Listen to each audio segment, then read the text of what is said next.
ජෙසුස් ස්වාමීන් වහන්සේ නතානියල් තුමා දැක ඔහුට කියනවා මෙන්න හොරබොරු නැති සැබෑ ඊශ්‍රායල් ජාතිකයෙක් කියලා.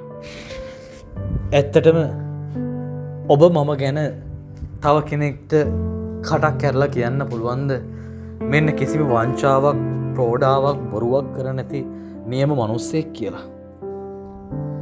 එහෙම තව කෙනෙක් අපි ගැන හොඳ තක්සේරුවක් දෙන්න නම් අපි බොහොම යහපත් ජීවිතයක් ගත කරන්නට ඕන. අවාසනාවකට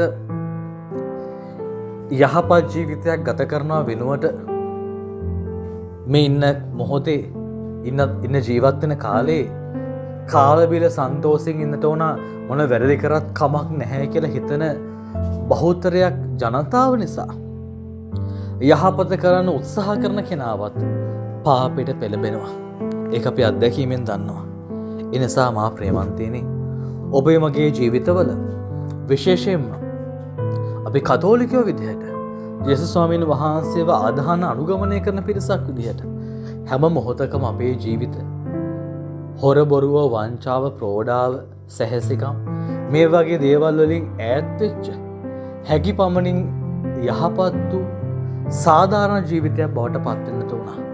අපේ ජීවිතවල අපි කොච්චර යහපත කරත් වැඩක් නෑ අපේ ජීවිතවල සාධාරණත්වය නැත්තම්. මොකද දෙවියන් වහන්සේ හැම මොහොතකම සාධාරණ දෙවි කෙනෙක්. උන්වහන්සේ සාධාරණත්වය මූලික කරගෙන ජීවත් වෙන කෙනෙක්. ඒ නිසා උන්වහන්සේ සාධාරණ බැවින් අපිත් සාධාරණ වෙන්නට ඕන. උන්වහන්සේ ප්‍රේමණීය නිසා අපිත් ප්‍රේමණීය වෙන්නට ඕන. දෙවියන් වහන්සේ සත්‍යවාදී නිසා අපිත් සත්‍යවාදී වෙන්නට ඕන. ඔබට ජෙස්පීටයි.